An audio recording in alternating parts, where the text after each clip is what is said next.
ഈ KC വേണുഗോപാലിൻ്റെ തല പിണറായിയുടെ കക്ഷത്തെന്ന് അങ്ങ് തന്നെ ഏതാനും ദിവസം മുമ്പ് നമ്മുടെ വേദിയിൽ പറഞ്ഞിട്ടുണ്ട്. അപ്പോൾ അതിനെ ഏതെങ്കിലും തരത്തിൽ ബന്ധിപ്പിക്കാൻ സാധിക്കുമോ? അരക്കിട്ട് ഉറപ്പിക്കുന്നതല്ലേ ഇത്? അല്ലെങ്കിൽ ഈ പുരകത്തുമ്പോൾ വാഴ വെട്ടുവോ? അല്ലെങ്കിൽ യുദ്ധം നടക്കുന്ന സമയത്ത് പാർട്ടി പിടിക്കാൻ നോക്കുവോ?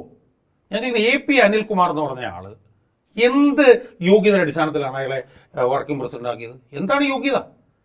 പിന്നോക്കക്കാരനാണെങ്കിൽ പിന്നോക്കക്കാർ വേറെ കഴിവുള്ളവർ എത്ര പേര് നിൽക്കുന്നു? അയാൾ 5 പ്രാവശ്യം MLA അയാളല്ലേ? അപ്പോൾ അയാളെ ഗ്രൂപ്പിൻ്റെ അടിസ്ഥാനത്തിലല്ലേ നിങ്ങൾ കൊണ്ടു? നിങ്ങൾ പറയുന്നത് വേണുഗോപാൽ പറയുന്നത് ഞങ്ങൾക്ക് ഗ്രൂപ്പില്ല. വേണുഗോപാൽ ഗ്രൂപ്പ് മാത്രമേ ഉള്ളൂ. വേണുഗോപാൽ കഴിഞ്ഞ 5 വർഷക്കാലം ഗ്രൂപ്പ് ഉണ്ടാക്കാൻ വേണ്ടിയിട്ടാണ് ശ്രമിച്ചുകൊണ്ടിരുന്നത്. എല്ലാ സാധനങ്ങളും കൊടുത്ത് ആരെയും കിട്ടിയില്ല എന്നുള്ളത് വേറെ കാര്യം. അയാൾ ഗ്രൂപ്പ് ഉണ്ടാക്കാനല്ല ശ്രമിച്ചുകൊണ്ടിരുന്നത്. ഇപ്പോൾ ഞാൻ ഇവിടെ പിന്നോക്കക്കാരനായിട്ടുള്ള TN പ്രതാപൻ ഉണ്ടായിരുന്നല്ലോ വർക്കിംഗ് പ്രസിഡന്റായിട്ട്. അയാളൊരു മത്സ്യത്തൊഴിലായിരുന്നല്ലോ. അയാളെ നിങ്ങളെന്തിനാണ് മാറ്റിയത്? എൻ്റെ യുക്തി എന്താണ്? അപ്പം വേണുഗോപാലിനെ അയാളുടെ ഒരാളെ അവിടെ കൊണ്ടുവരണം. അപ്പോൾ വേണുഗോപാലിന് മുത്തിയെത്താനും വേണ്ടിയില്ല കട്ടിലൊഴിയണം. വേണുഗോപാലിന് പുര കത്തിയാലും വേണ്ടില്ല വാഴ വെട്ടണം. അതല്ലാതെ പിണറായിക്കെതിരായിട്ട് ഒരു സമരമുഖം തുറക്കുകയും കോൺഗ്രസിന് ഒരു സമര സംഘടനയാക്കി മാറ്റുകയും പിണറായി വിജയൻ ഒരു മൂലയ്ക്ക് ഇരുത്തുകയും ചെയ്യുകയല്ല വേണുഗോപാലിൻ്റെ ലക്ഷ്യം എന്നുള്ളത് ഞാൻ ഒരു കാര്യം കൂടെ പറഞ്ഞ് അവസാനിപ്പിച്ചോളാം.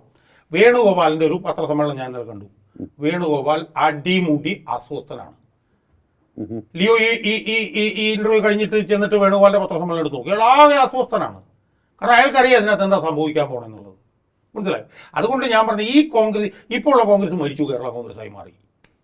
അതുകൊണ്ട് ഇനി യഥാർത്ഥത്തിൽ എത്രയും പെട്ടെന്ന് പുതിയൊരു കോൺഗ്രസ് കേരളത്തിൽ ഉണ്ടാവണമെന്നാണ് എൻ്റെ ഞാൻ പറയുന്നത്. ഒരു റീജിയണൽ പാർട്ടി, ആ റീജിയണൽ പാർട്ടിയായിട്ട് കോൺഗ്രസ് ഉണ്ടാവട്ടെ.